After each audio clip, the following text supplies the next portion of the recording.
What's up, ladies and gentlemen? Johnny Mack here. Just wanted to give you a heads up that if you are looking for a community that is open to discussion as far as mentorship, conservation, the wild, becoming a better person, and all of that, there is a group for you on Facebook, and it is called Soul Seekers. Soul Seekers, we are all about making ourselves a better person. We're all about making sure hunting lasts for generations to come and encouraging people to get plugged in. Whether you are someone who has something to give or someone who needs to soak it up like a sponge, this is a community for you, and I strongly encourage you that if you're on Facebook to join Soul Seekers, and if you're not on Facebook, hop on there just for that group. It is only going to be as powerful as we all make it. And so just remember that life happens for you, it doesn't happen to you, and that you can't outgive good. You can't outgive good, people. I want you to understand that, and I want you to believe it, because when we believe that and we lead with courage and we lead with intention, lives are changed, lives are transformed, just like on this podcast, transformation through primal adventure. Be blessed. Enjoy this episode. Talk soon.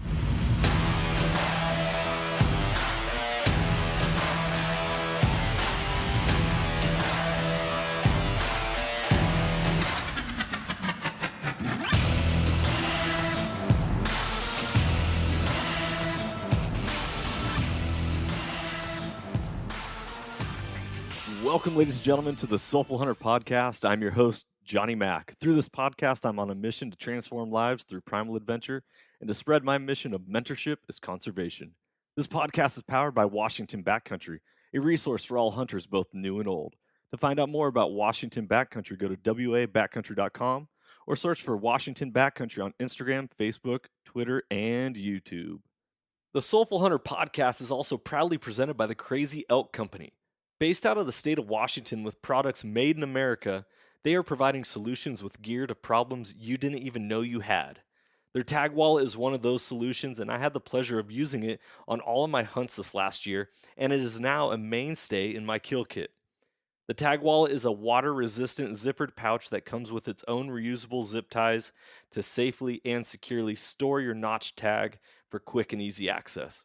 For more information, go to crazyelkcompany.com and use the code SOULFUL with a capital S to save 20% at checkout.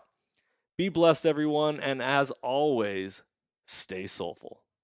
This podcast is also proudly brought to you by onX Hunt. When I first got into hunting, I kept hearing all about public land and different access and how to find different locations to hunt.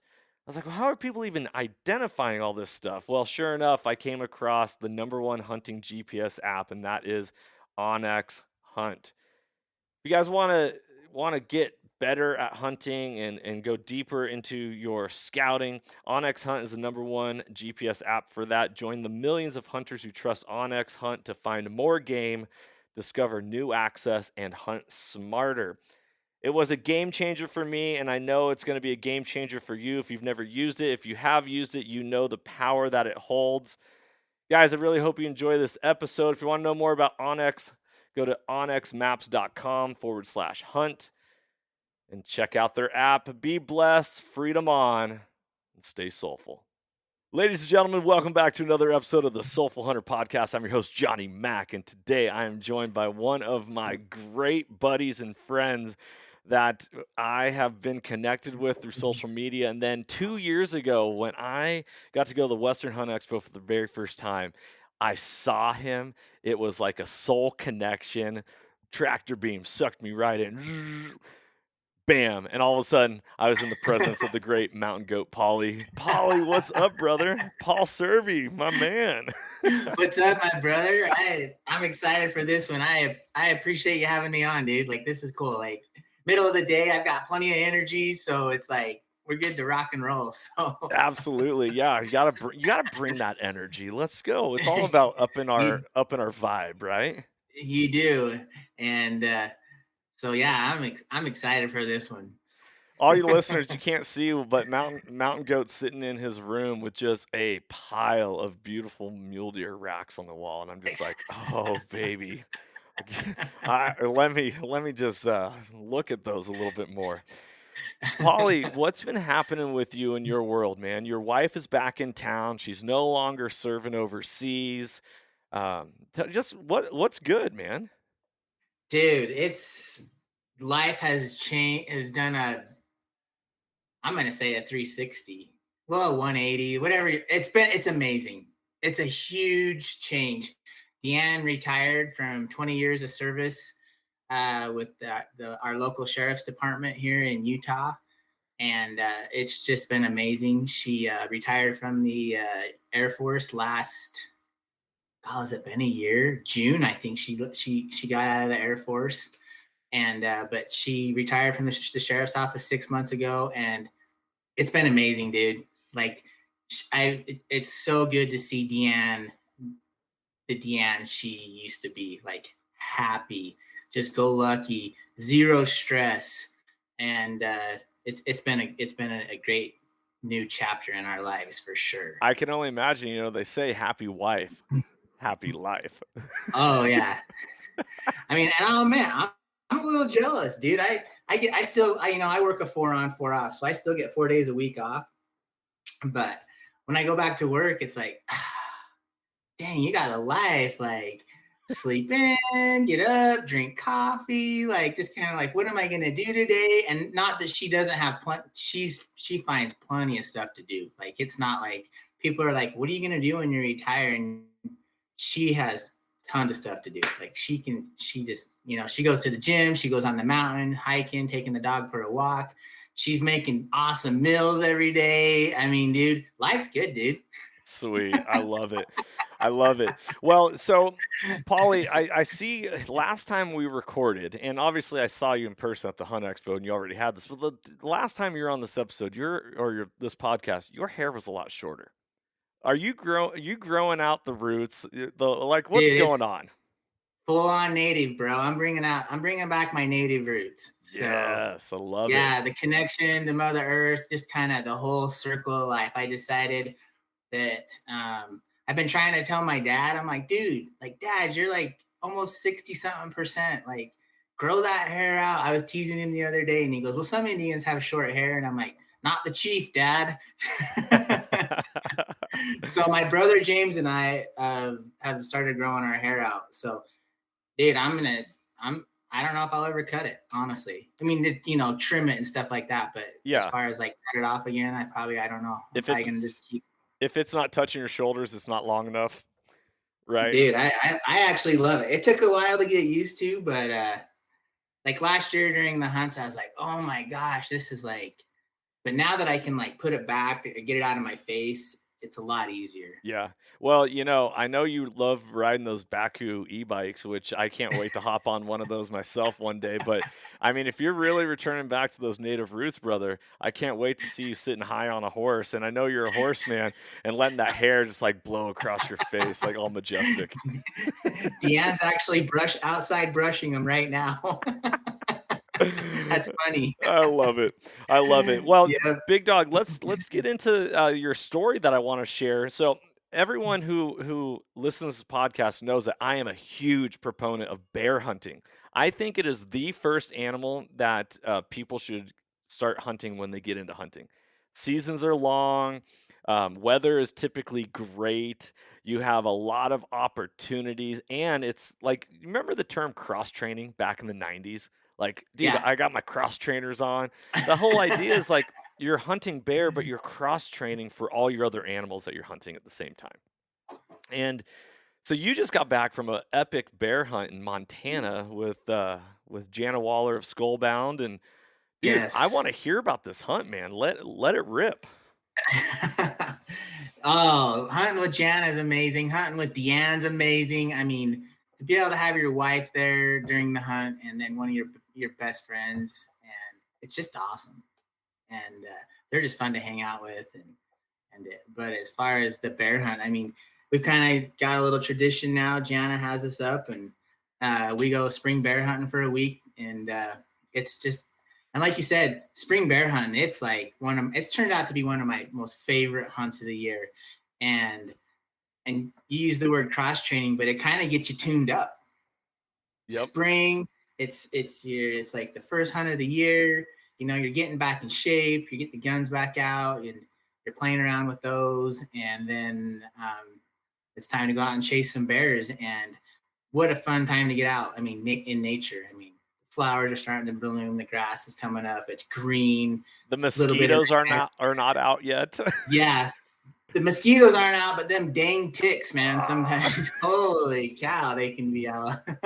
Yeah. Okay. So this is a question that popped in my head. I had Dee on a podcast. And we were talking about this is in her early journey of like sharing what she does as like a medium of connecting. And I want to ask her. You're gonna have to ask her for me. Like, can she communicate with ticks?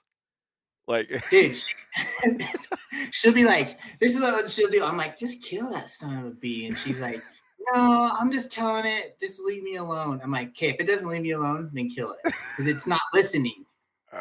So she does, dude. Honestly, try to communicate with the bugs, and it's so sweet. I mean, she just has a great spirit, about everything. But I think by the end of this hunt and last year's Montana hunt, she was starting to squish them. So they were dying. There you go. Well, nothing beats a good tick check with your wife when you're out in the backcountry, huh? Nope. There you go. Amen to that, brother. Word up. I love that. Okay, so you went up to Montana. You were on a week-long hunt. Were you guys packing in each and every day, or was it stay out in the woods? What was going on? So Jana invites us up. We base camp out of her house, which is awesome. So you just come back every day at night, eat food, take a shower, have a few drinks, go to bed, wake up in them. I mean, that's why I love bear hunting, and Deanne loves bear, and I think Jana loves bear hunting for the same reason too. Is you don't got to get up at the crack of dawn. Yeah. At least it's kind of like just like, okay, it's about 10. All right, let's throw our gear on. Let's get ready to go. Let's roll by the store, grab some donuts and some chicken fingers and whatever. All right, let's head on out. Let's go look for some bears, because bears, I mean, I'm sure they are out in the morning. I've never hunted bears super early in the morning, so I could not really tell you. I've always just hunted them from probably noon on. But because it stays so light so long, God, if you hunt from the sunrise to sunset, God, that's a long day. You know? So totally. and a glassing too when you're doing spot and stock. I mean, it's just you get tired quick. So you guys had a pretty fun hunt. You got to watch some sow and cubs. I was following along Jana's social media story and yours as well. But you got yourself a beautiful bear, brother.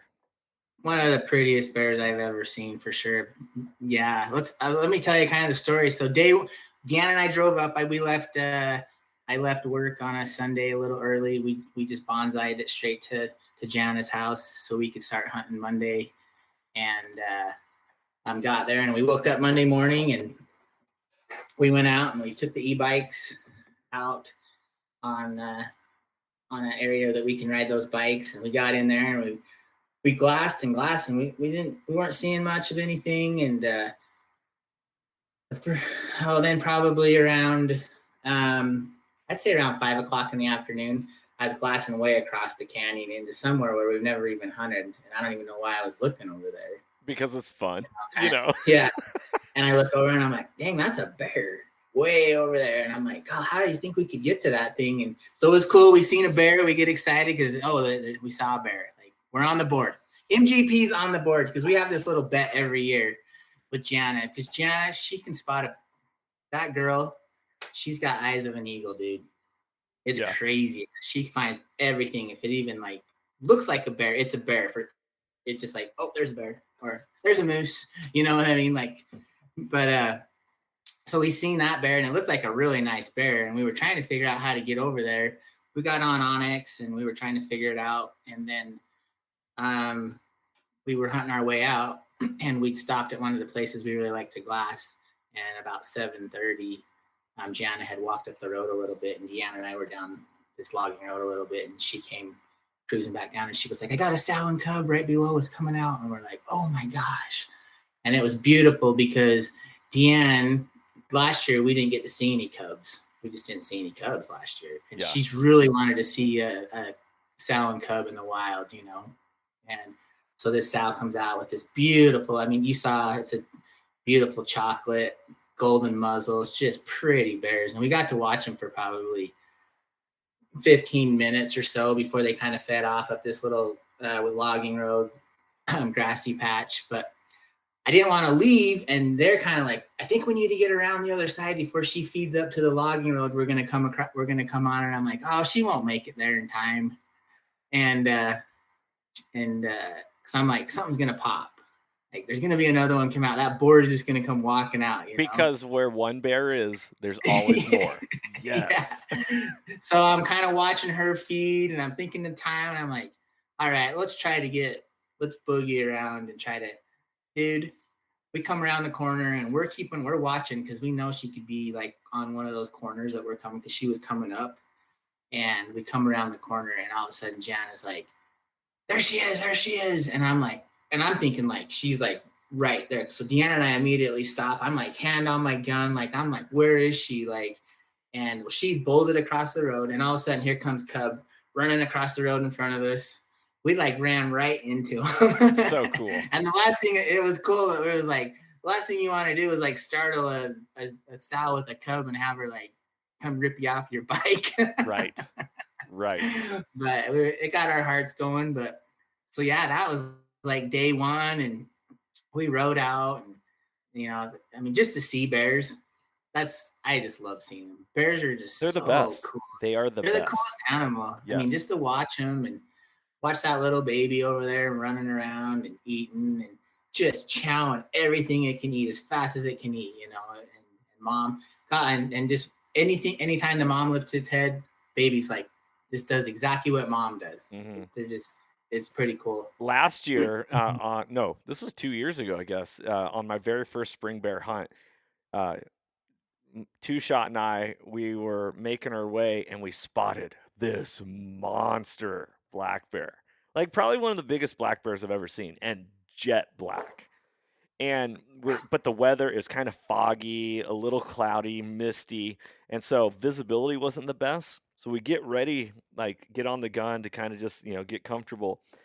And all of a sudden I spotted 2 little cubs. And when I say little, these were like brand new cubs, not yearlings. Like yes, little tiny things. Just one was chocolate and one was black, just rolling over top of each other. And I was like, holy smokes, this is so cute. Yeah. So I know exactly. All right, bro. I think I'm on a video with Gianna, and we're like, that is so cute. And then we posted it before. I can't remember. I know I've got it somewhere. I need to find it and pull it out. We've used that word on social media, and I'm sure people are like, you guys are a little weird. Wait, you mean you're not tough? Yeah, you're just an evil hunter that likes to kill things. Why are you calling it cute? Because we live an and life, not an or life. We can be both at the same time. I love it. Okay, so you guys head out. That was day one.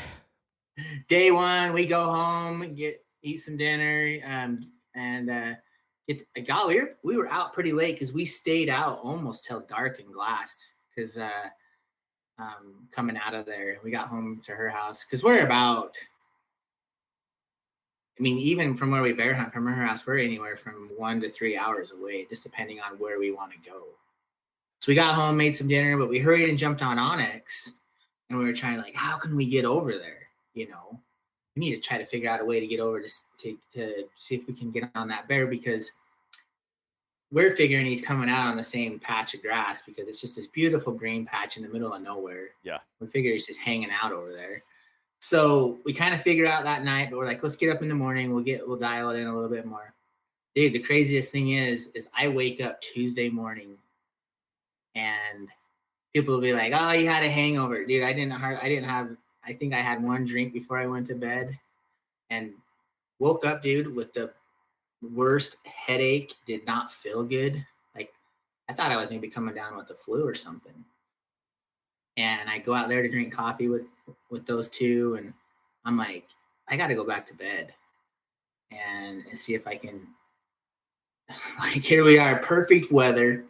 We're in Montana to hunt bears, have a good time, vacation, and I get sick. Oh, right? Yeah.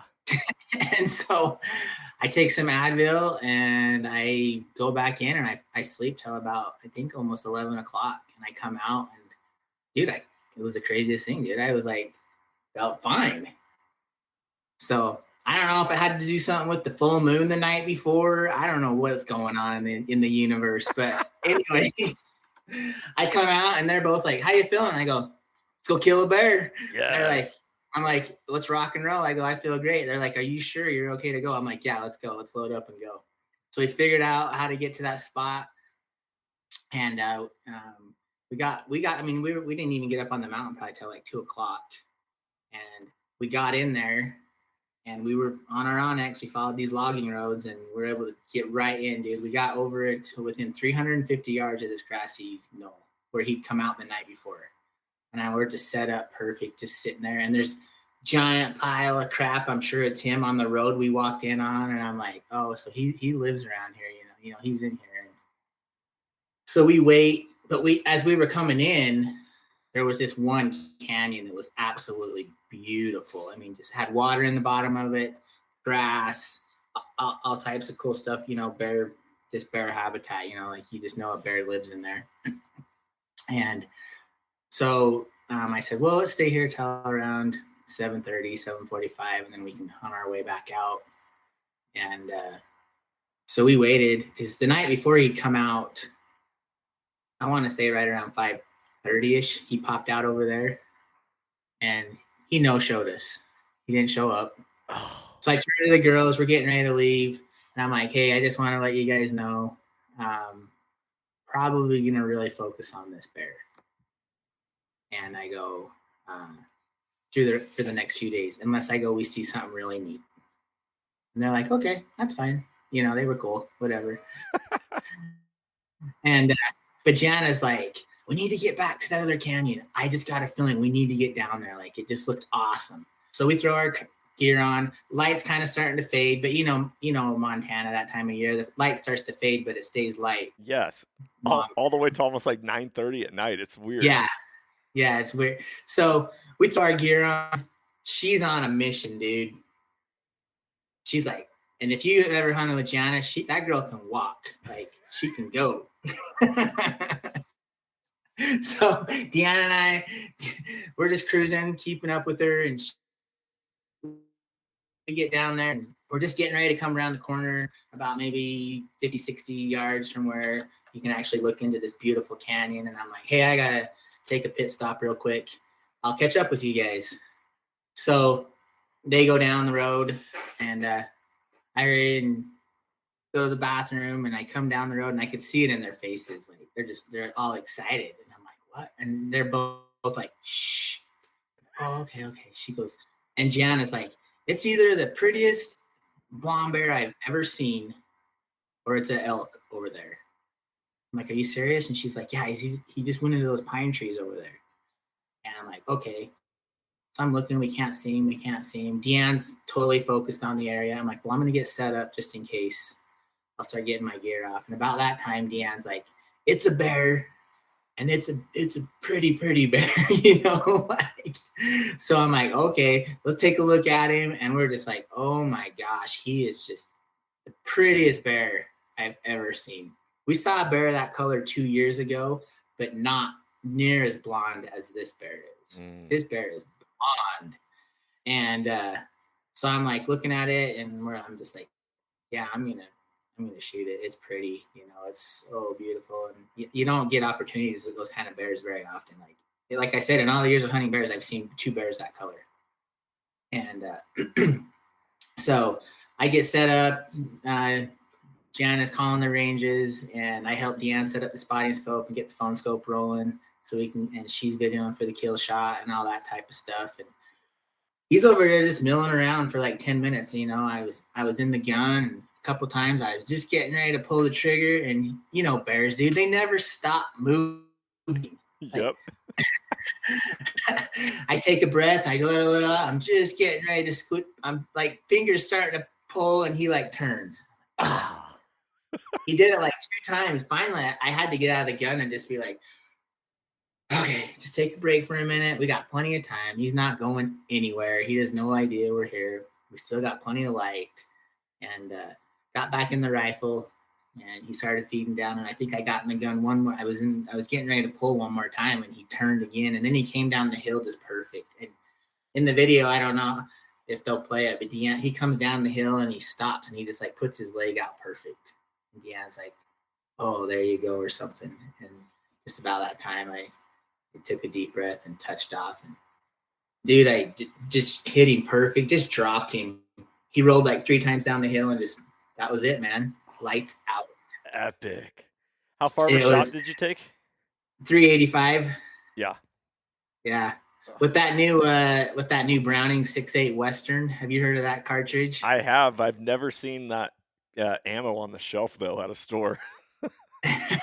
Well, yeah. So I got one, and I had all the reloading components for it, and so I reloaded my bullets for it. Yeah.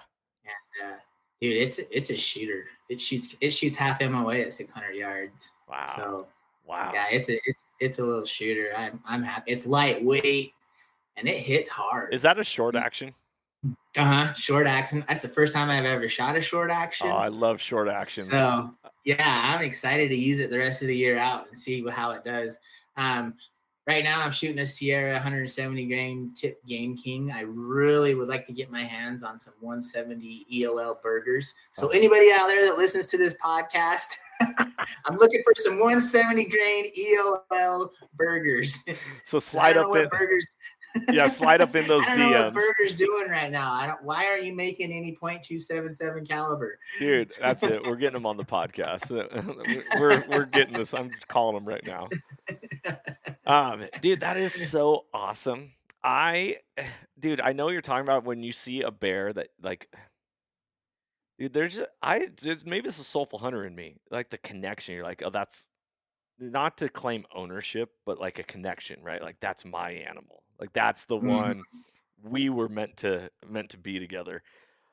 I totally agree. And then the universe just conspires for you, right? Mm-hmm. For all and I haven't even told you the spiritual side of it yet. Well, lay it on us.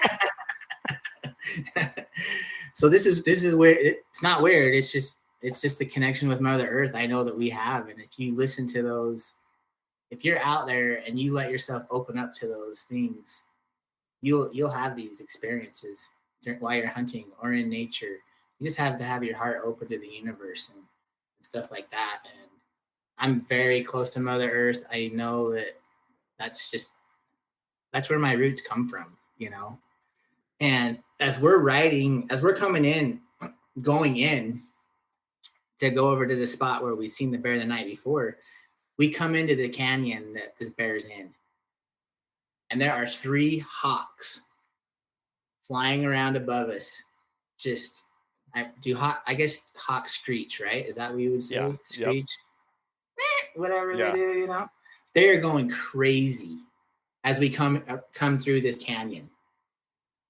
And I'm thinking, I'm kind of soaking it in. I'm listening to him. I'm looking up at him. This is beautiful. Like, so to me, I'm taking that as this is going to happen tonight. Like, they're telling me that I'm going to kill that bear tonight, the one that we're after, the first one, you know. So I'm taking that as it's going to be a good night. This is awesome. And of course, he no-shows. I didn't really think much of it anymore. And we get over there, shoot the bear, celebrate, which was amazing. I mean, it was just joy, hugs, high fives, you know, and it was an awesome moment. And it's been a long time since Deanne has been with me when I've shot a big game animal. So that was super cool to have her there, and because usually she's the one behind the gun, and because I'm always coaching her, but it was cool to have her behind me, like kind of coaching me and having those two coach me through and making a good shot on this bear. So that was awesome. But as we pack our gear up, because we were like, we got about 30 minutes of light, let's try and boogie down there. And because he was down the hill about 300 yards off this road when we had to hike around to. So we hurried and we were on our way over there. And dude, guess what? As we're hiking over there, those hawks started flying around us and were talking above us again. Ah, It was absolutely beautiful. Like, we just delivered that bear to you, take care of it, you know, yeah, and we'll fly it to the next journey, type of deal, whatever you want beautiful, to say. beautiful. So it was a special moment with with nature, and then just with two of my favorite people on the planet. Oh, So I love that. it, Two questions. One, do you go into any sort of ceremony before you go on hunts, or are you starting to think and expand towards that potentially? And number two, do you do any sort of ritual on the mountain after you kill an animal? One of the episodes of Soul Seekers in season one, we run into a public land hunter who takes the heart, and even though heart's great to eat, he buries it on the mountain where he kills the animals. He goes, the animal goes home with me, but its heart lives on up here. I was like, oh, mhm. that's really cool. Do you do any of That is, those? that, I wouldn't say I prepare. The only thing I would say we do before we leave the house or once we get on the mountain, we'll always just take a minute, ask for safety, say a quick prayer, ask for safety, if it be thy will, type of deal. And if one of us does take a shot, that it'd be a clean shot, and the animal doesn't have to suffer, those type of things. Just to help us through our day and to make wise choices, just those type of things. So I guess, yeah, I guess I could say we do kind of prepare by saying a prayer before we go out every day. Yeah. As far as after I kill the animal, that's a very special moment for me. Um, I like to always just walk down, put my hand on it, just thank it, take a moment. Sometimes I like to take a moment by myself. Sometimes I just like to share it with everybody who's around me. This bear, it was a very special moment. I said a beautiful prayer over it. I had full, I had full intentions to do a sage burn over this bear this year. I had it in my pack because I really wanted to do that on an animal. I've never done that, and I didn't. I forgot. Ah, yep. So it wasn't meant to be. But the prayer that I said, Deanne said it was. I wish I could record it so I could listen to it. She just said the stuff he said was absolutely beautiful. He totally respected that bear, gave it the respect it deserved, and it was just a beautiful moment. So, but yeah, after every animal that I kill, it's a prayer for sure, for thankful for its life Beautiful. and its journey and our journey together for the rest of my life now. And that bear will be part of me the rest of my life. So Yeah. Dude, I love the idea of taxidermy. Even though, like, it freaks a lot of people out who are not hunters. They're like, "Oh, I don't want an animal like staring at me," or all these. I believe in what is it? The Mayan culture, or Aztecs, where you die three deaths. And so the first time you die is when you realize you're mortal. The second time you die is when you physically die, but the third time you die is the last time anyone ever mentions your name, that you're ever mentioned again. And the concept of taxidermy, in my opinion and my belief, is that it is the way to honor the animal so it doesn't die that third time. It continues to live on. And those stories are still talked about and told, and you get to commune with it. Um, and not everyone believes that, which everyone gets to do you do you in that regard. But that's kind of right. that's how I view it and why I think it's so special. You ever thought about it in that regard? I've never thought about it in that regard. I've thought about it as like, how many lives has that bear lived? Like, has he always been a bear? Yeah, I feel like that I've lived thousands of lives already. yeah, That's my belief. Like, and so that's me. I don't think this is the first time I've been here on Earth. I think that it's a journey, and I think, I mean, I'm excited to see what's on the other side. I mean, I think it's this journey in life is awesome, but I'm like, what's the next step? Like, I mean, this could get super deep, but what is the next step? Where do yeah. we go? Like, you know what I mean? Like, these animals, are they like, I feel like they're connected with me for the rest of my life, and what, and it's just the whole circle of life. Yeah, have you seen the movie Soul? The Disney movie Soul? Oh yeah, yeah, yeah. The We Great just watched it a Beyond. few months. Yeah, so it's Yes, like what yes. you know we're mind, body, soul. Humans are, right. So you got the Mm-hmm. body, you got our mind, you got our soul, um, and what lives on and what happens and where does it go. I'm a huge proponent of the book, The Untethered Soul. Have you ever read it, Pauly? Nope. I guess I need to. Dude, you got to. It's I'm gonna write that down really The quick so I don't Untethered forget. Soul. It's a New York Times bestseller, and at least how I took my biggest takeaways from the book was we have this dialogue in our head, our inner voice, and we talk to our inner voice like it's something else rather than talking to it like it's us or just affirming like, no, this is me. And yet we separate ourselves in day-to-day life where people get in their heads. They're like, oh, I'm in my head too much. And so this whole concept of the untethered soul is like, what are you? Who are you? Where are you from? Where are you going? What's your purpose? All of that Mm-hmm. smashed together in one book. And I'm like, phew, I love it. I tell everyone to go check that out. I'll definitely check it out, dude. Yeah. Yeah. I Heck love it. yeah. I love it. So what plans you got going on this fall? Uh, I drew a muzzleloader deer tag here in Utah. Limited entry muzzleloader deer tag. 8 points. It's a pretty decent unit. I'm excited. It starts on it's November, so Ooh. it's kind of pre-rut. The dates are it's not like full rut, but it's definitely pre-rut dates. So I could definitely get a decent buck starting to make his move.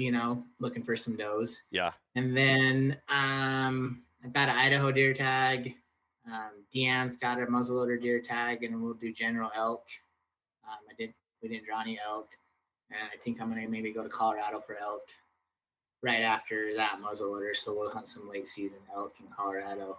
Sweet. Yeah, pretty much everything general OTC public land. Even the draw is still a public land tag. So Yeah. but there's just not as many hunters out there. Are you gonna hold out for something real special, or is it a mature buck is a mature buck? Mature bucks. It's a unit. You could find a really nice deer, but it's a unit that, dude, I'd honestly be happy with like a 100, like a 175 buck. Yeah. Anything above that would be a bonus, honestly. So I've yet to But shoot. I'm an opportunist, dude. Like if I see a deer and it makes me happy, I'm not the guy. I'm not an inch guy. All these deer you see in here, I don't think I've scored one of them. I have people ask me all the time, what does it score? They'll message me when I'll post the pictures up and I'll be like, I didn't score him. He just made me happy, so I shot him. Yeah. He that was the deer that I was supposed to shoot. You know what I mean? Like I saw him, he did it for me, and I took the opportunity. Dude, it's the epitome of hunt your hunt. Hunt your hunt. I love that. Yeah. Yeah, There's just too much emphasis on size, inches. Like, go out and have a good time. If you want to shoot a 2-point, shoot a 2-point. If you want to shoot a rag bull or a spike, small bear, big bear, go have fun. Enjoy it. That's what it's there for us to do. Yeah. Just go have fun and don't focus on the inches. Too many people and people are mean too. Like people will post a picture on social media and they'll immediately attack, and it's like, come on, guys, like, why do you care? And I take it as more as like, are you jealous of that person, or are you just like waiting in the clouds to just always tear somebody down? Does that make you feel better? Because just be happy for your fellow hunter, man. He was out there doing it, and he did it, or she did it. They did it, and it's awesome. Yeah. I totally agree. 100%. I've never shot a mule deer. This is something that's on my bucket list. I need to learn Western hunting mule deer. I have eyes for bears, like going out of style. I can spot bears, and maybe I'm tooting my own horn here, but I can say I am good at bear hunting. I am not very good at glassing mule deer. They are so hard to find. I don't have enough practice in training the eye for that. Next year, Pauly, I'm putting you on the spot, brother. Can I come hunt mule deer with you in Utah? Let's definitely, in one of the states, let's definitely get something. Yeah, let's talk. for sure. I love it. Yeah. I'll be in Utah this late August, early September hunting spikes or cows for Cool. archery With a elk. bow. Yes. Awesome. Yeah. So you're gonna be down in probably the southern part of the state then. Yeah, honestly, I don't even know the names of the area very well. Jake Olson from Mule Deer Foundation, who Oh is yeah. been Yep. just an absolute amazing human being, and I want to get him on this podcast because he's got some crazy deer wrestling stories for relocating deer. I did it a few times with him. It's fun. Oh, dude, he was showing me Yeah, pictures. he taught me how to wrestle those things. Oh yeah, it's fun. He just sends you in there. Hey, just go in there, grab them, flip them on their back. He's so quick at it, dude. That boy's strong. Yes. Like, Jake is one of the best dudes out there. He is such a solid guy, like just genuine. I love that guy, and his wife's beautiful too. They're amazing people. Yeah. So Jake's met him at the Hunt Expo, sat at the same table with him for one of the banquets one night, and we just hit it off. And he is the epitome of giving.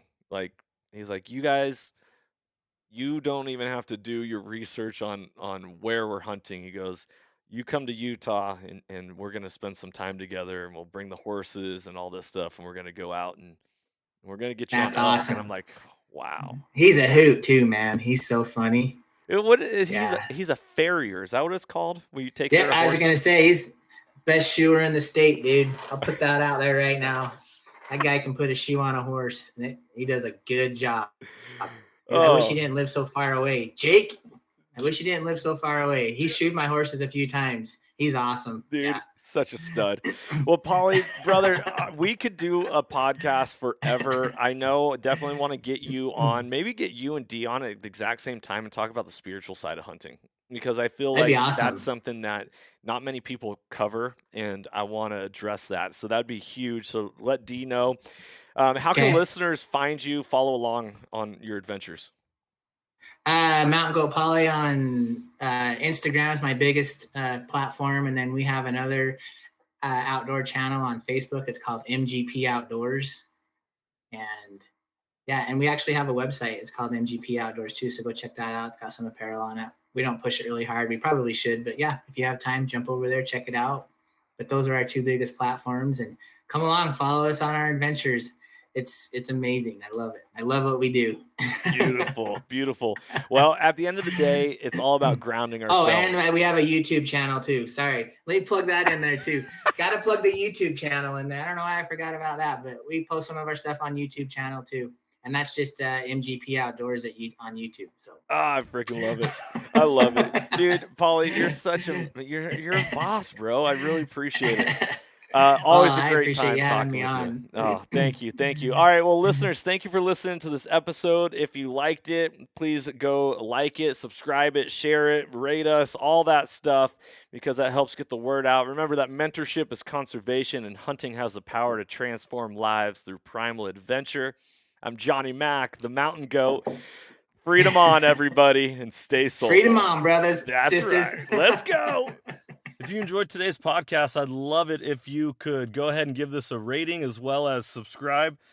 Also, you can check us out on Instagram under the Soulful Hunter Podcast. Make sure to tag us in pictures and posts and use the hashtag Soulful Hunter.